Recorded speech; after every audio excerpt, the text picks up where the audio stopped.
Hello guys! For today's video, magluluto tayo ng kinamatisang manok. So, ayan guys, ang ating mga sangkap, syempre, ang chicken, patatas, baggy beans, repolyo, kamatis, bawang, luya, and then sibuyas. So, ayan guys, igigisa lang po natin yan. Bawang, sibuyas, kamatis, and then luya.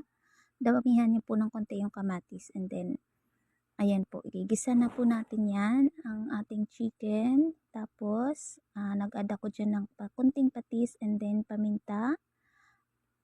Ayan, kunting halo-halo lang siya guys. Tapos, nag-add din ako dyan ng Knorr chicken. Tapos, after that, takpan lang po natin yan para maluto siya. And then, after that, ilalagay na natin ang ating patatas. So, ayan, kunting mix and then, takpan natin.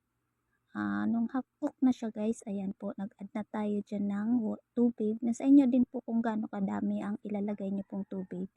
So, ayan guys. Tapos, after ng pakulo, ayan, ilalaglag na natin si baggy beans and then repolyo. So, takpan and then, ayan na guys, ang ating finished product. Madali lang po yan lutuin guys. So, ayan, try nyo din.